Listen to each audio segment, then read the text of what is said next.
I don't even think most civilians can comprehend how capable we are at solving problems and, finding solutions and making things work. And I think that that's, a real detriment to society, actually, because there's so much that the world could gain by giving us a home in which to use our skills. But it's a universal lesson is that our ego or our personality is adapted for particular challenges, right? So if you're in the military, you're adapted for this. Your whole psyche is oriented to doing that job in that context. And now here you are, and you're in another context doing a different thing. It's inevitable that the adaptation that you had for the last situation, while there may be aspects of it that are useful, and there may be things that you have to offer and take with you to the next thing, it's inevitable that those adaptations by themselves will break down.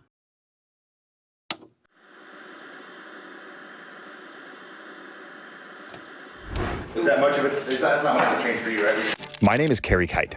I used to load bombs in the Air Force, and now I'm a writer, a filmmaker, and an entrepreneur. Through using the post 9/11 GI Bill to go to college, working hourly jobs to pay the bills, and freelancing my way into a career, I've studied what it takes to successfully transition from service to civilian, and that study has become a conversation.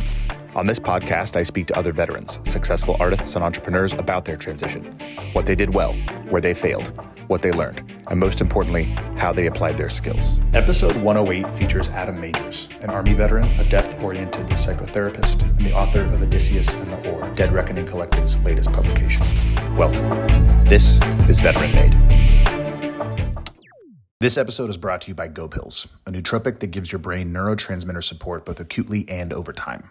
Those of us that served in the military, regardless of where we served and in what capacity we served, all came into contact with different chemicals, different percussions, and various elements of our environments that have affected our brain's ability to function.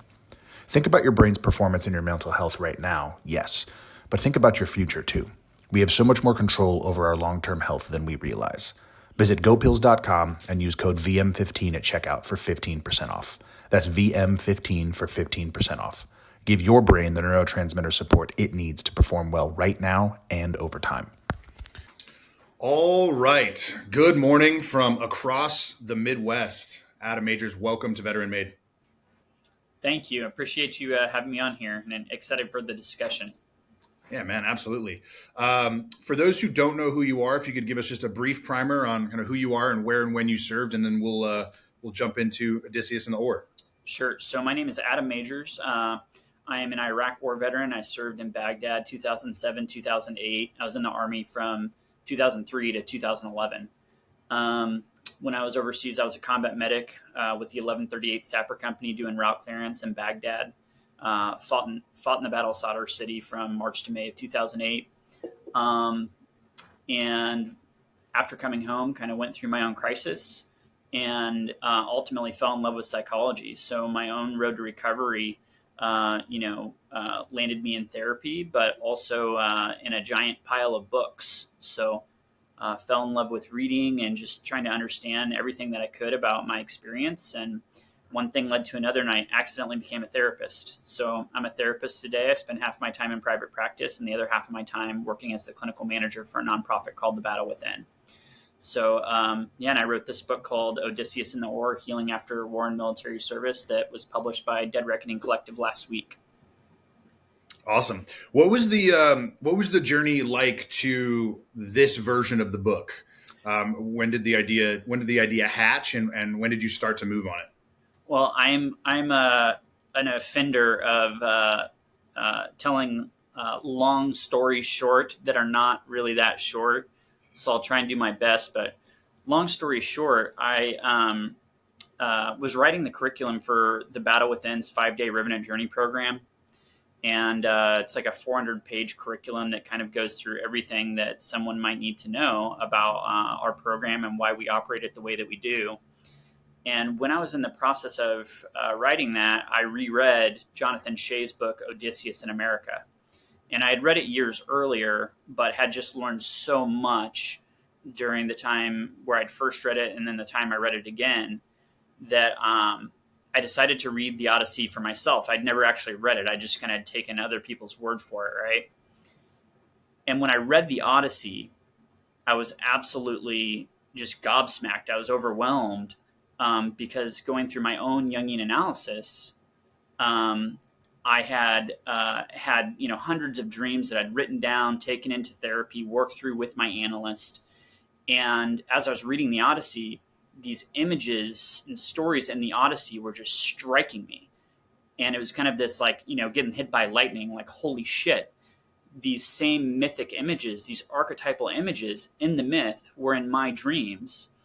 And then it was kind of this epiphany of like, oh my gosh, this client had a dream with this imagery. This client I worked with had a dream with this imagery. And then I went back to Shay's book and I read it again. And I thought, frankly, with all due respect to Mr. Shay, I thought this book has terribly missed the mark and somebody's got to set the record straight. So, and frankly, I was pissed off because there's a few things that Shay wrote in his book that felt to me, after I'd had clarity of the reality of the Odyssey, that felt like his negative projections about veterans. And so I sat down, I was angry. I wrote a huge, big, long technical manuscript, and I thought I have to help therapists understand, these problems more accurately, because Shay's book was wildly popular and widely read. And I thought, man, what a disservice this is to veterans, frankly. And I went to get that published, and I got referred to an editor named Arnie Cutler, who's written a lot of like very simple, easy to digest books. He's written like most of Thich Nhat Hanh's books. He edited one of Robert Johnson's books, who's a famous Jungian analyst. And Arnie had the suggestion, what if you wrote a version for veterans? Because this technical version, it's big, it's massive, it's going to go out to maybe a couple hundred therapists. What if we had a simpler version for veterans? And I thought, yeah, it's not a bad idea. And at the end of the day, I have more faith in veterans than I do in most therapists. And so I sat down, and over a month, I just kind of whittled it down and tried to make it as simple as I could while keeping the meat and potatoes of it. What was that process like for you, and specifically thinking about your audience in mind, right? So you were pretty clear. Were you clear about who the audience was for the longer, more technical manuscripts as you wrote that? Yeah, I was. I mean, it was definitely at the time though. It was definitely really clear to me that I wanted it to be for therapists and for people with like more of an academic approach to relating to the myth. So that's what I was going with initially. Yeah. And then my question is twofold. One, what was the process like for you? And you mentioned it, right? You alluded to it. You said, I have more trust in veterans to kind of understand some of these things for themselves. That being said, throughout this book, you do remind us that you can't do these things alone, right? Like as you're going through this process, therapy or a therapist or a guide in that regard is not just helpful, but like almost required. And feel free to correct that if that's not the case. But as you were thinking about, okay, I'm going to pivot to this other audience, like what was it like for you to take was it simple? Was it easy? Was it exciting? What was the journey like to say, all right, here's this audience. I'm going to speak directly to them, of which I'm also a member, and I've gone through all this stuff. What was that process like for you? Well, it was really challenging for me. One of the pieces of feedback I've gotten in my life is that I can make things complicated or have a hard time making things digestible. And so, I tried to be logical about it and rational. And so, like, here's my copy of the proof, right? And you can see how like everything I've got all these color coded tabs. And so the red tabs are typos or errors. The green tabs are quotes that I might want to come back to. The blue tabs are quotes of Jung's or other Jungian analysts that are kind of like reference material. And then the orange ones are like really critical things that like are hinge points of the story. And then the yellow are all of like the descriptive parts of Odysseus' experiences. And for me, that's kind of how I relate to anything I'm working on, especially if it's like a semi-academic project.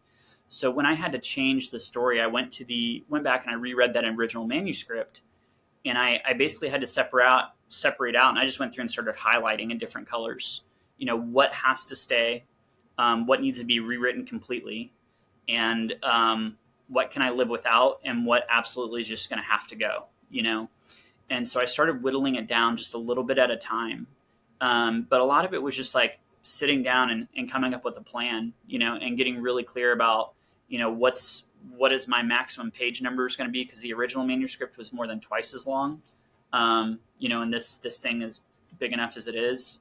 Um, and I had to really be methodical as I kind of sorted through what was essential to telling the story in a way that veterans could digest it.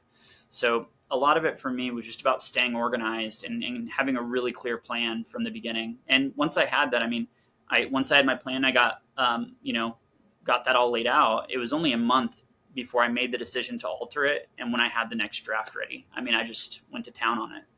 And was the calculus just pretty clear for you as you were like looking at, okay, stuff that has to go is clearly just for therapists? The calculus was, this is for veterans, so what needs to stay for them? Yeah, absolutely. Yeah, and as time went on too, because I bet I edited this thing or revised it 7, 8, 9, 10 times. Yeah. It changed a lot over the years because I did initially have this manuscript ready in 2019, and so here we are in 2024.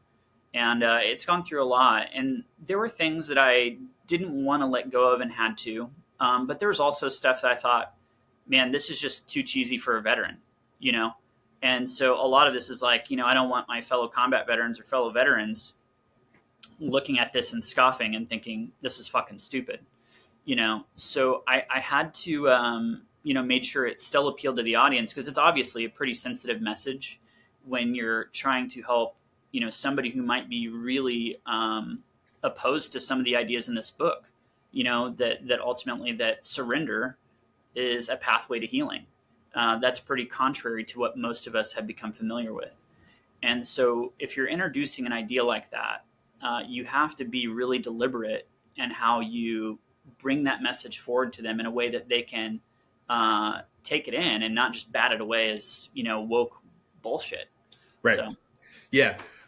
So I want to chat a little bit about the kind of the content of the books. I want to chat a little bit about complexes and what they are, a little bit about the shadow and what it actually is, because I had a total misunderstanding that was, I think, corrected for me as I read this book about the shadow and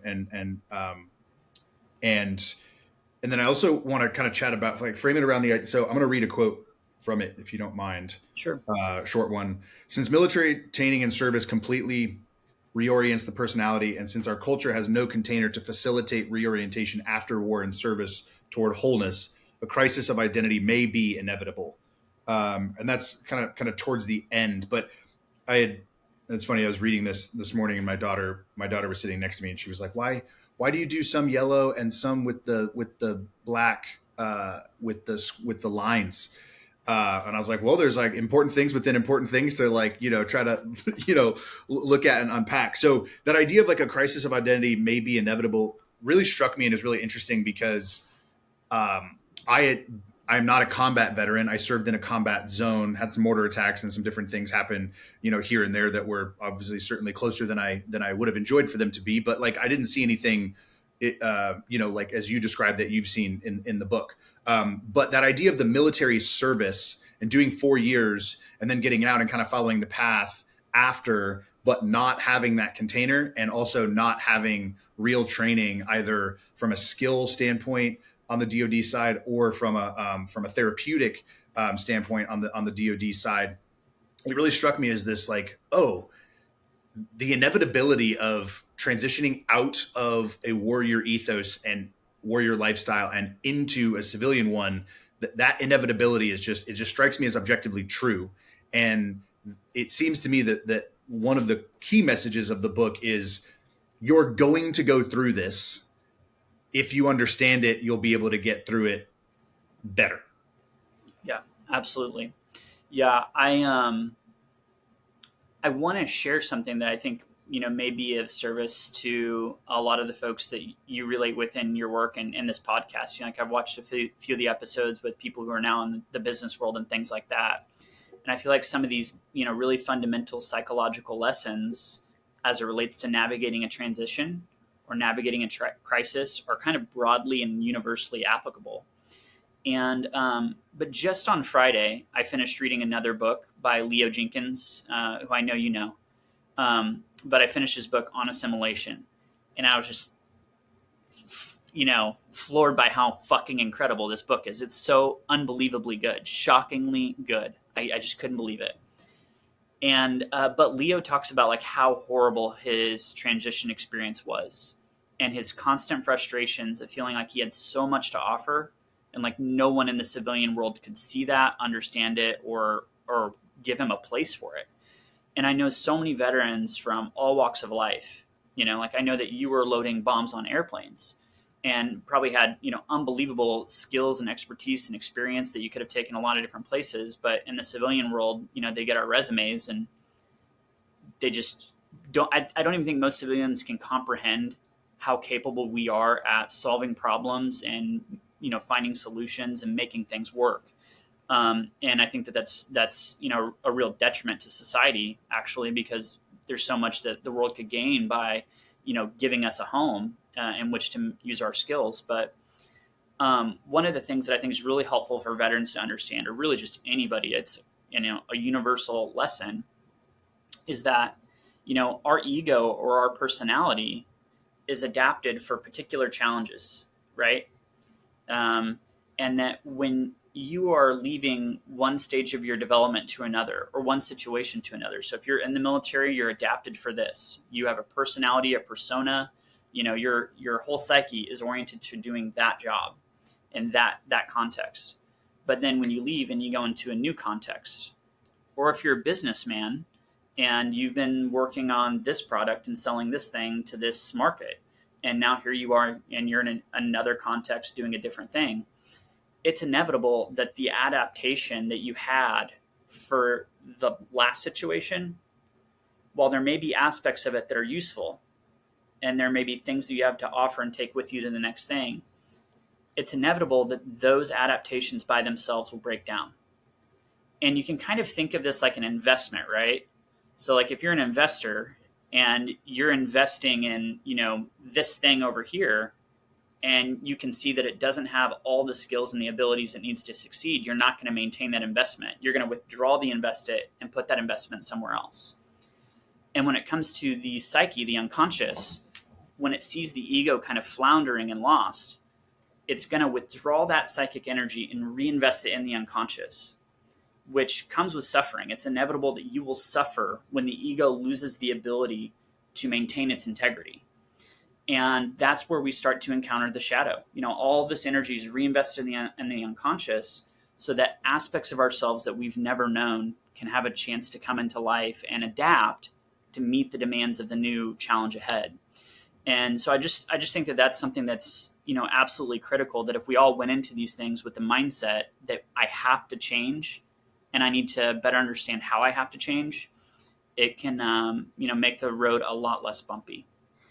Yeah, I mean, that's one of the things I'll continue to wrestle with from this book in a good way. Not wrestle with as in I disagree, but like wrestle with as in to kind of take momentum and move it forward. Is like, and I was looking for a specific note I put in here about skills, because obviously that's what this podcast tends to be about, right? Is how do we take the skills, the life skills and the job skills that are applicable and that were instilled in us in military service, regardless of branch and MOS, and apply them in the civilian world, not just as like a hack to be like, oh, I was in the military and so therefore I can do these things, and this is what I offer your organization.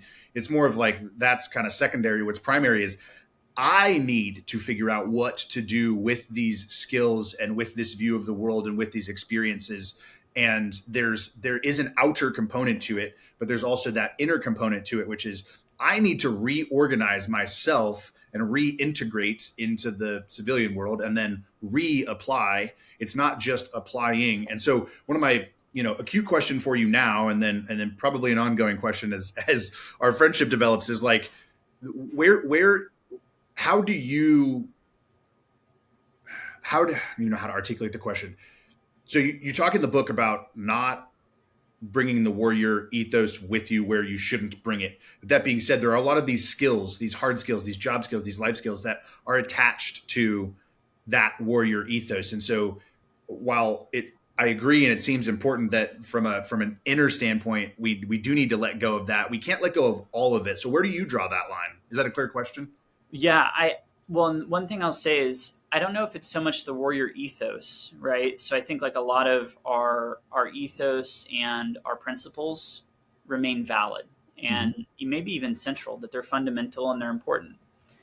But the bigger problem is that when we get caught up in the warrior complex, right? And I talk about that at length in the book, that it's almost like this second personality within us. It's an aspect of the self that grabs a hold of us and distorts our realities so that we can't see the world in any other way other than through that complex. It's almost like you're possessed by this inner warrior and you have no idea what's happening.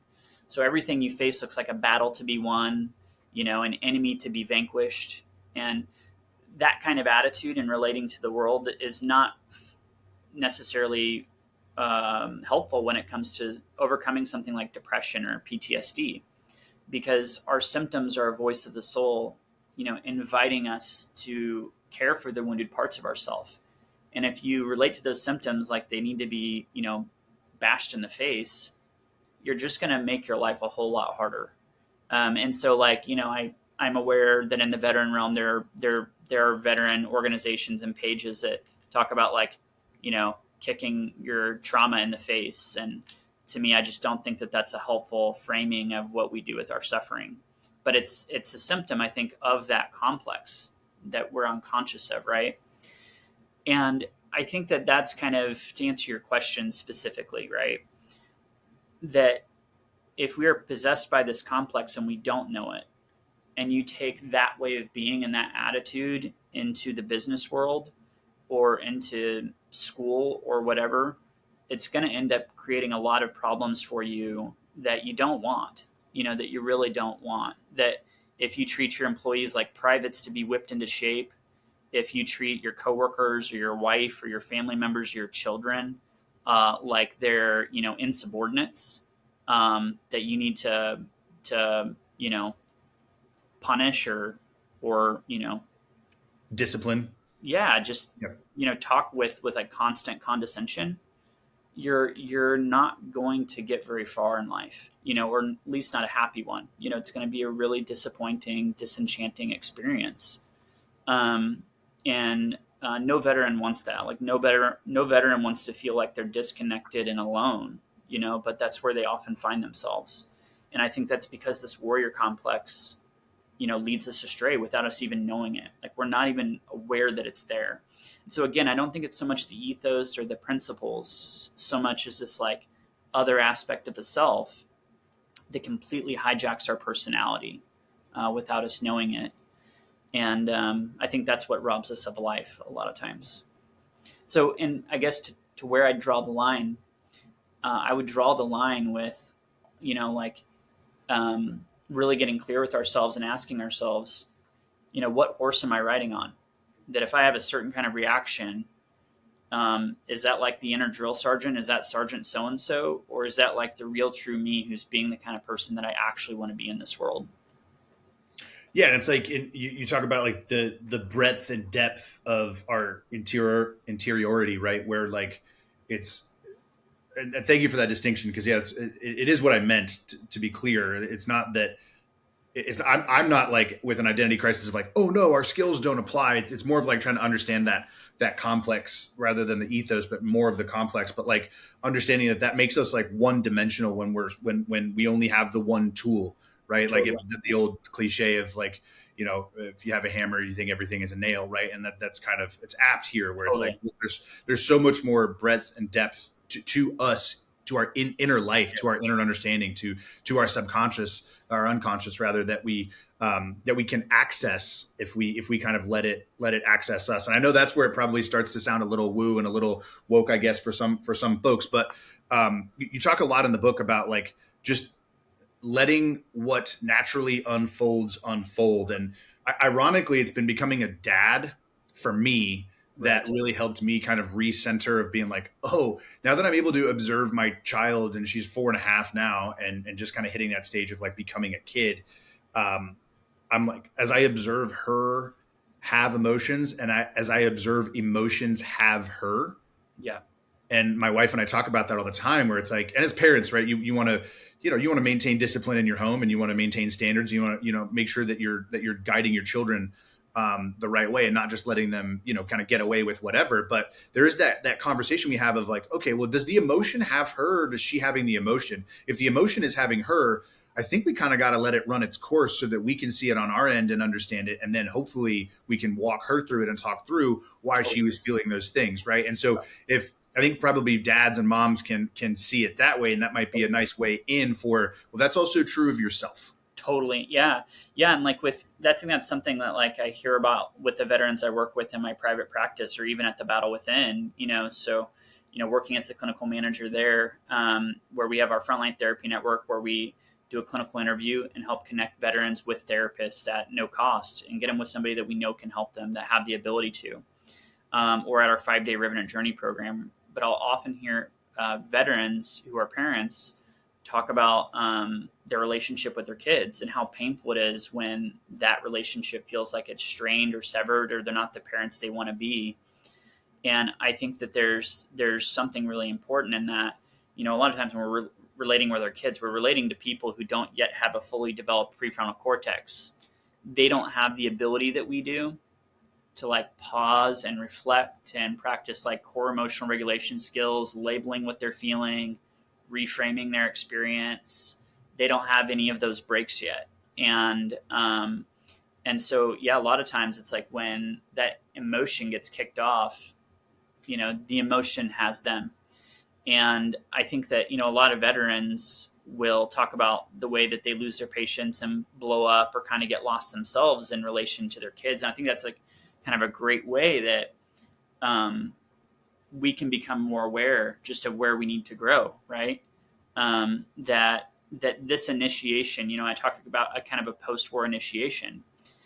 It can and does happen organically in many cases. And being a parent, I think, is such a big one, because when you have those failures as a parent, and if you're reflective enough to sit back and be like, wow, I was not the dad I wanted to be in that moment. Those are painful lessons, when you have the shame of like I really dropped the ball on that. And I see the pain it caused my child.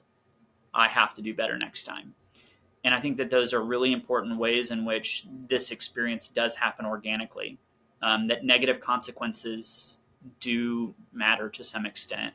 And I think that that's where we have to be really mindful too. Don't become the drill sergeant and beat the shit out of yourself. You don't have to smoke yourself because you messed up, because then we're just back in the same trap. And I'm not a Buddhist, but I'm very fond of the way that Buddhists relate to their suffering or their hardships. And I think that's where having a non-judgmental experience is saying, all right, so I dropped the ball here. I was not the person I wanted to be, but this is an opportunity for growth and learning. I'm going to sit back, be reflective. I'm going to write down what happened and what went wrong. I'm going to notice what I was feeling and where I got taken off course, And so, again, just think it's a great opportunity to grow and to let go of that, military self that can just hijack the whole system. Yeah, for sure. The Buddhist approach and the Stoic approach is similar in that you can just observe the thoughts and the feelings that you're having. And then the one thing that I kind of pulled from this that I love is like step one is observing. And then step two is understanding. And you have to be like, okay, well, if I'm observing these thoughts and these feelings that I'm having, whether it's clinical depression and clinical anxiety and like that level of what you're experiencing, or we're somewhere kind of on that spectrum of the range, it's like, okay, well, what is it trying to teach me? What am I being stubborn about that I don't realize I'm being stubborn about? Because I wouldn't be thinking these things and feeling these things if there wasn't a reason, right? And I always like laugh, like, everything happens for a reason. And I'm always like, correct. Everything does happen for a very specific reason. It's just not the probably foo-foo one you're thinking of. There's one a lot deeper and a lot more internal that we can like actually look at and try to understand, right? And I think that's a really interesting tool to start with. And question for you would be, obviously you recommend therapy, but what are some of the tools that people can start to pull themselves to get started as they read the book and as they start to have a better understanding of their thoughts and feelings, or even just understanding that thoughts and feelings are peppering them? Yeah. So and just kind of in a very general sense, right? So one is a healthy attitude. And I think some of the components of our healthy attitude are like being flexible. That flexibility is the hallmark of resilience. That like unless you're flexible and able to kind of bend and have some diversity in the psyche, you want to be able to approach things in a lot of different ways so you can handle a lot of different complex situations. And that if you're really rigid, and if there's only one way of doing things for you psychologically and emotionally, that's probably going to take you to a breaking point pretty quick. So I think being flexible is a good one. I think staying curious about your experience and non-judgmental is really important, so that you're able to relate to yourself and say like, all right, I'm feeling pretty upset. No judgment, no criticism. What is this about? What is this trying to teach me right now? How is this an opportunity for growth?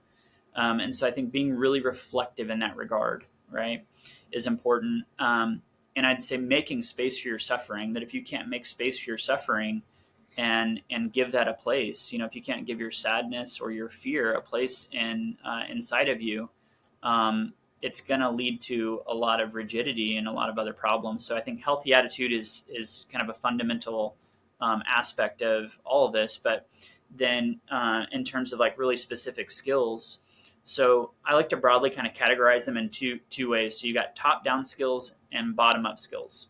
And I think therapy is a good place to learn these things. But your top-down skills are your cognitive skills, right? So the way that you relate to yourself. And those are basic things like, labeling what you're feeling, reframing your experience, reappraising your experience and giving it new meaning. And while that may sound like silly bullshit, there are studies that show, so fMRI scans, right? Functional MRI, where they put contrast and they see what's going on in your brain. But they actually show that those basic skills I just labeled activate different parts of your prefrontal cortex, helping you to gain control over your experience while deactivating aspects of the amygdala, which is implicated in the fight or flight response. And so those basic skills are really, really important, as stupid as they sound. But then I think also being really intentional about other skills too, right? So you can have a lot of self-care practices, like reflective journaling is a big one, where you sit down and you write about what's going on. Here's what happened today. Here's how I'm feeling right now. This is what's going on that's really bothering me. So that's a top-down way of relating to your experience and trying to understand it better. But then also I think expressive journaling, or redirecting your focus to something that feels neutral or positive. And so when we are journaling in that way, you might write a short story or something creative, or you might write poetry, write something that helps you get your feelings out. So those are all more top-down things. The bottom-up things are more like diaphragmatic belly breathing, relaxing your nervous system through the way that you're holding yourself and relating to your body. Redirecting your awareness to something that feels neutral or positive through, a somatic experience like stretching or yoga, and things of that nature. And so those are just, that's a very, very rough, very short crash course and, some of these basic skills. But there's so much more that goes into this. And I think therapy is irreplaceable because at the end of the day, you can be an expert at taking care of yourself and still have maladaptive psychological defenses that are causing your suffering. And unless those are deactivated, you can practice all the self-care in the world, but if those things are triggering and going off, it's going to be a slugfest every day, still. So. Yeah. And then you're back in that position where you're fighting, right? Yeah. Instead of conversing and understanding with the back and forth. One interesting thing that I pulled from the book that, again, I was, as you probably saw me looking down, I was trying to find a specific note. I didn't mark it with stickies, but there's this idea that the shadow is not like the dark side, right? Totally. It's not like, the shadow trait of this trait is a bad one and I need to stay away from it. It's actually one, and there's obviously a lot of misunderstanding about Jung and his work and kind of what he meant. But this idea of like integrating the shadow is not like integrating your dark side. Totally. It's like understanding that there are things in the shadows that you don't understand because you either don't gravitate towards them naturally, if it's a personality thing, or your symptoms are trying to keep you away from for some reason, because your ego rather is trying to keep you away from, and your symptoms are trying to drive you back towards. And so can you unpack like what the shadow is a little bit more for people? I think it might help people to know that going into reading it. Yeah, we're living in a fortunate time in that it's wonderful. There's so much passion among folks, in the mainstream now, even to understand what shadow is, or to understand Jung's work. But we're living in an unfortunate time in which like any idiot can get on TikTok or Instagram and become like a coach or an influencer. And forgive me for anybody who is, forgive me my judgment in that, but there's a lot of people out there with these pages and hundreds of thousands of followers, educating other people on topics that they frankly don't have enough familiarity with. And it's led to a lot of misunderstandings and a lot of things that I think are actually really counterproductive to Jung's work and his life's, hit the aims of what he was trying to do.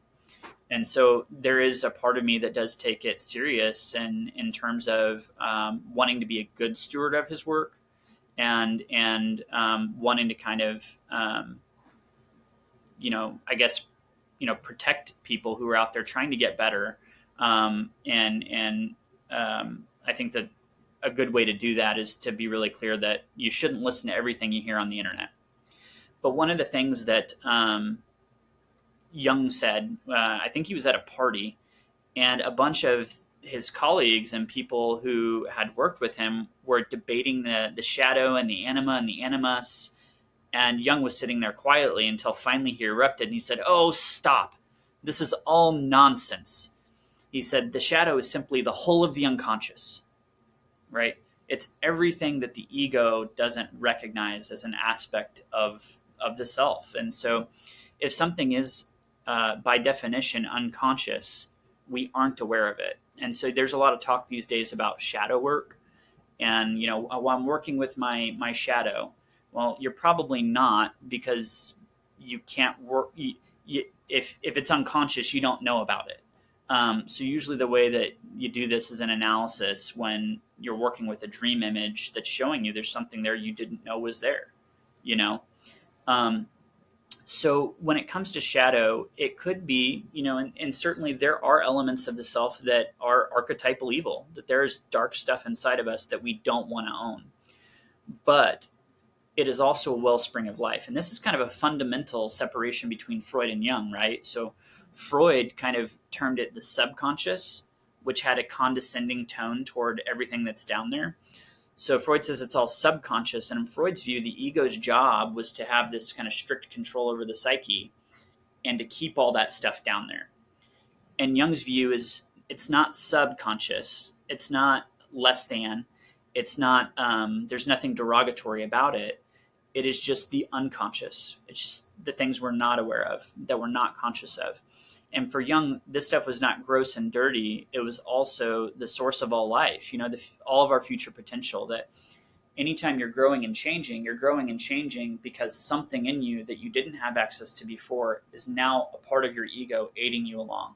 So this is just a reality of the unconscious, that it's not all bad. The shadow isn't all bad. And there are plenty of myths, the Odyssey being one of them, but I mentioned in the book the Epic of Gilgamesh or the Frog Prince or Iron John.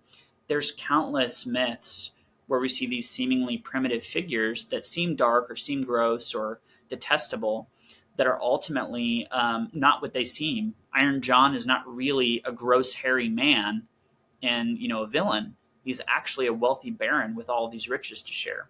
A lot like the Frog Prince, who he's not a gross, slimy frog. He's just been made to look like that by a witch. And in his actual reality is that he is a wealthy prince, much like Iron John. And so I think for a lot of veterans, we can see this stuff in the way that we relate to things. Like, anybody who's a veteran has probably heard other veterans be like, complain about snowflakes. And anytime we project our shadow, we usually experience it in a negative light. But those things that we see in a negative light are ultimately usually an aspect of ourselves that we haven't yet recognized, its benefits yet. And so chances are, if you're out there calling people snowflakes, there's probably a real gift. There's probably some real gold in your own feeling, if you could make space for it. That if it puts you off to see people weep, that maybe weeping would do you a bit of good. And so these are some of the fundamental lessons of Jungian psychology and the shadow. Yeah. One of the things that I really enjoyed that I wasn't expecting in the book was there are personal essay and memoir elements to it. I don't want to mislead the audience, and there's not like a ton, but you do enough of it that it feels very personal and ground level. So it's not, kind of like top down telling other veterans, right? You're like, well, here's what my experiences were. Here's what my experience was like and is like, and how I've navigated these things, and where, where the Odysseus, where that myth in particular applies to the veteran population at large, and then to you specifically. So I have two questions on that front. One, what was that like for you I'm assuming those elements weren't in that technical manuscript and you added them in, or maybe they were and you also condensed those. But what was it like for you, and how did you approach that from a skill and craft standpoint? Because you did a great job. It didn't feel like it was heavy-handed at all. It's very integrated into the text. So that's question number one. And then question number two, you were somebody who was pulled along, much like Odysseus, and I guess the rest of us too, where there were elements of the journey for you that weren't voluntary. You weren't looking at this and saying, like, oh, here's my opportunity to do this. You got carried along just like Odysseus did and just like the rest of us do. But you do point out multiple times in the book, and I wrote down the word voluntary. That's mine, not yours. But there were multiple instances where it seemed to me there are opportunities for us along our journey to turn and face these things, face the shadow voluntarily. And so two-part question. One, craft and skill building in your own personal story. What was that like for you? And then question two is, what is that journey typically like for each of us collectively and then individually? And what benefit is there to voluntarily facing these things rather than just letting them happen to you? Yeah. So great questions. You might have to help me remember all the pieces. Yeah, I know. Sorry. That's okay. No. They're great questions. But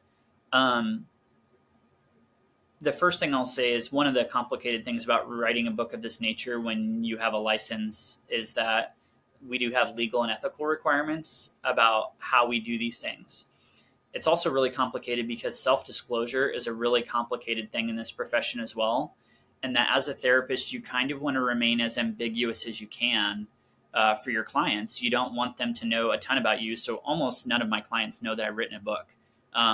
So I don't have my book on display in my office. I have a Carl Jung book on my table here, but my book is not sitting here. And so it is a really complicated thing. And I tried to walk a really fine line, which is tough to do.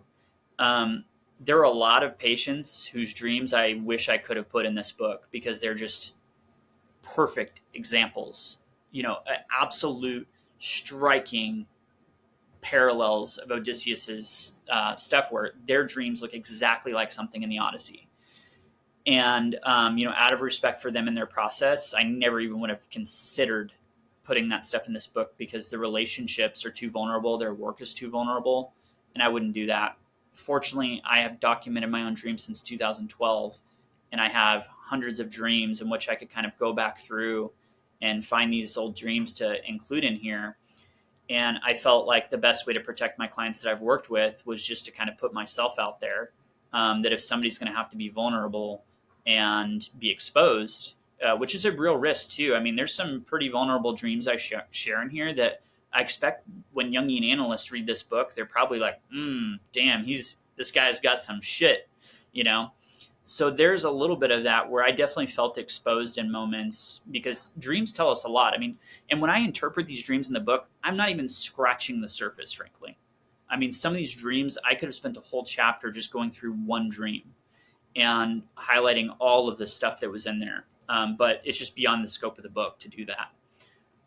So it was really vulnerable. It still is. I definitely, there's a part of me that's like a little bit apprehensive about how these things will be received and seen and understood, or if they'll be understood. But, I think for me, it's just it's an inherent part of my process is trusting, that it's going to be okay to be vulnerable. Will I take some hits because of this book? Yeah, I'm going to. There are going to be people who read it and don't like it. There are going to be therapists who think it's absolute bullshit.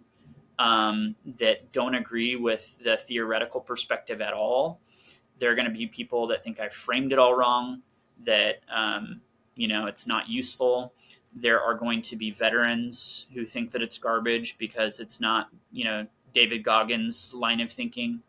Um, and at the end of the day, I mean, I think that we just got to have the courage to put ourselves out there. So, I tried to just kind of put my heart out there and just be who I am. At the end of the day, this is my voice, this is my story, and this is how I relate to this myth.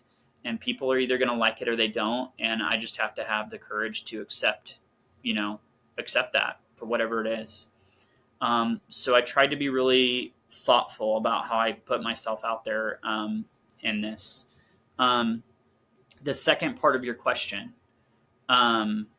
if you could jog my memory a little bit. Yeah,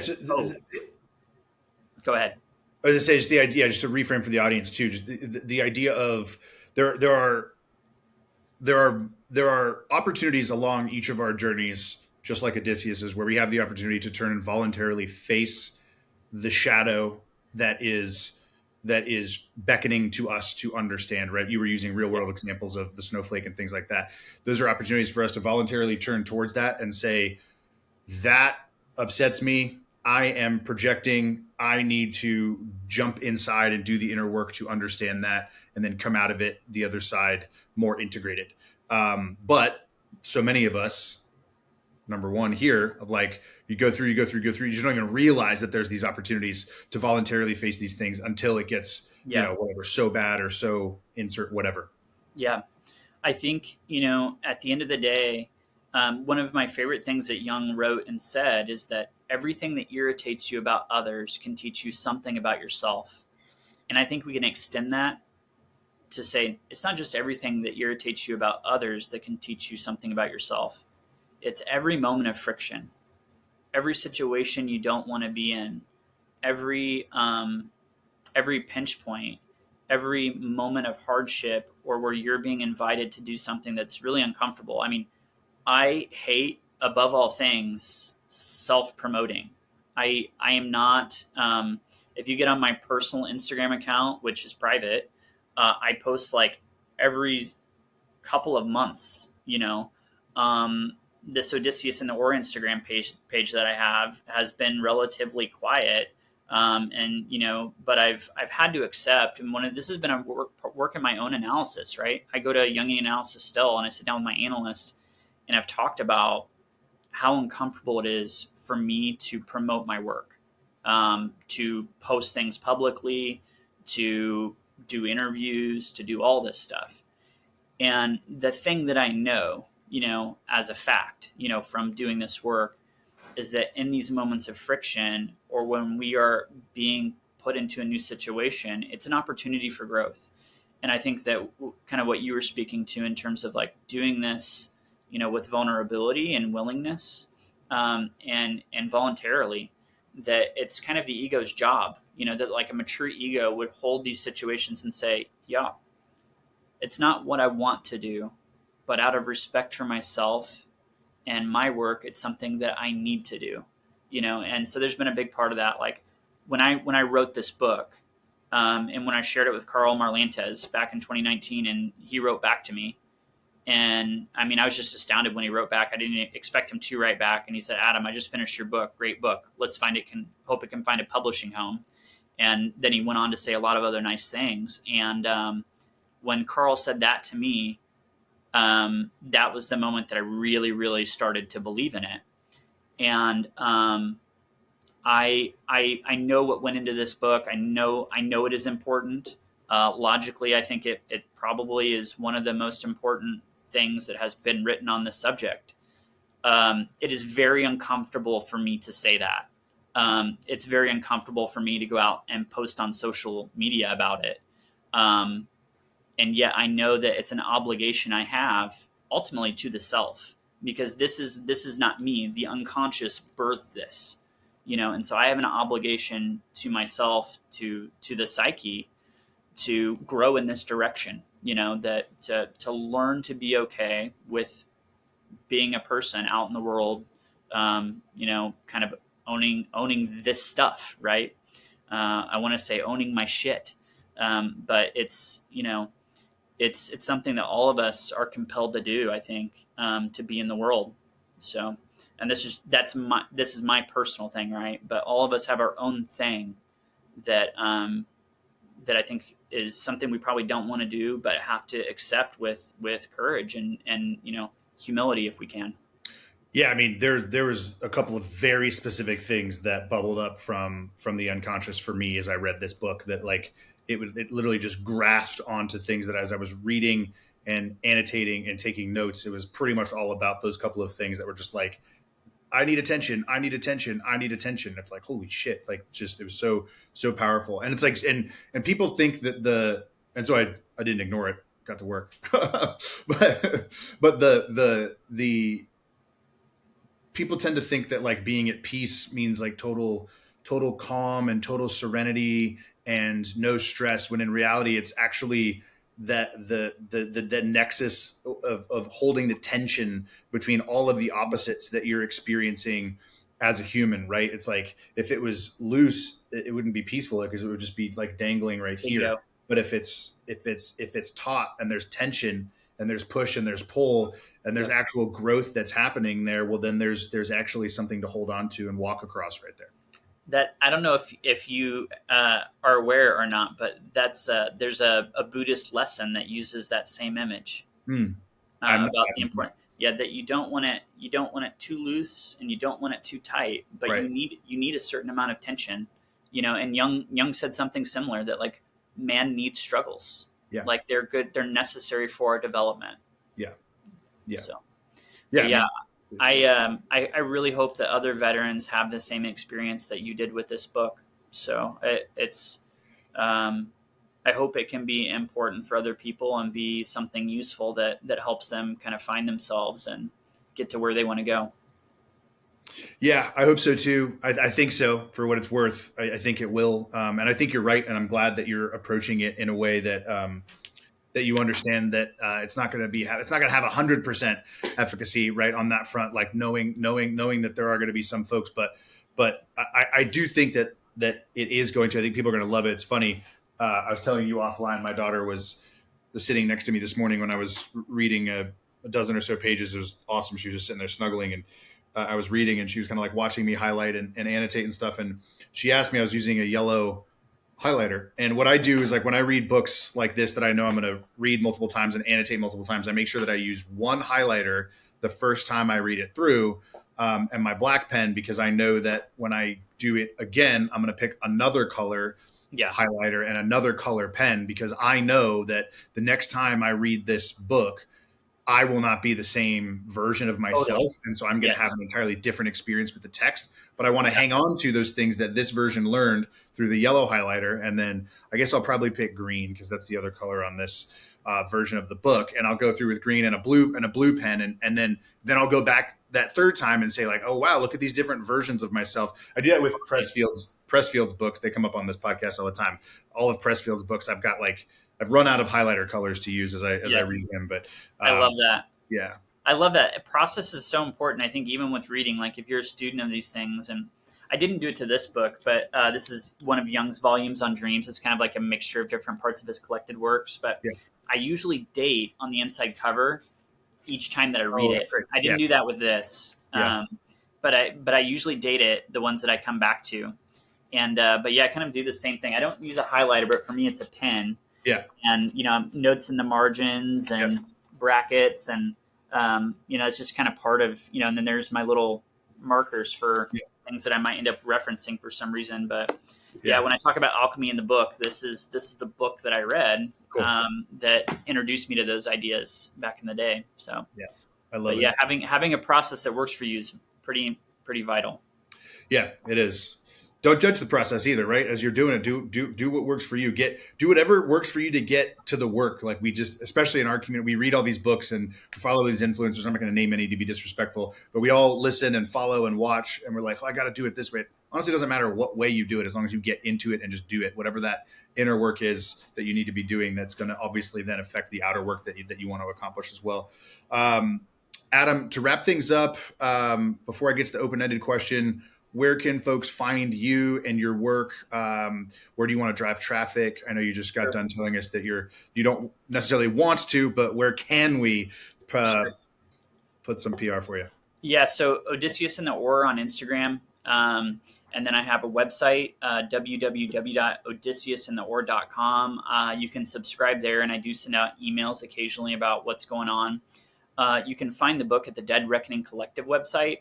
So if you just Google Dead Reckoning Collective or look them up on Instagram, you'll find a link to their page where you can find the book. So you can buy the book through the Dead Reckoning Collective website, along with some cool T-shirts that they have with the Odysseus and the Ore artwork. And then there's also it's also available on Amazon. And here in a couple months, we will be launching the audiobook. So that's recording is in progress and should be ready to go before too long.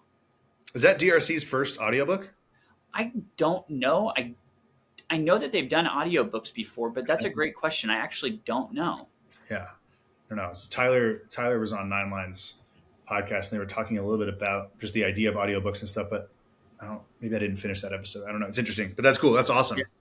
Yeah. Was that going to be available just like on Audible and like all those? Yes. Yeah. Okay. It'll be on Audible. And I'm not terribly familiar with all the particulars of audiobook. I can't do audiobooks because my brain's gone after 30 seconds. I have to have something concrete in my hands, but so I'm not terribly familiar, but yeah, I think here in a few months we'll release that, and hopefully that will be good for folks who are more listeners versus, having a book in their hands. So whatever works for everybody, Absolutely. Yeah. It's still reading. Okay, Adam, end each episode I ask an open-ended question. What's on your heart and your mind for our community right now? Could be a piece of advice, something you want to get off your chest, something you want to reiterate from what we've talked about today. But Adam, what's on your mind? Yeah, I think I actually, I guess it's a good or a bad time for this question to fall on me, but I'll just be honest.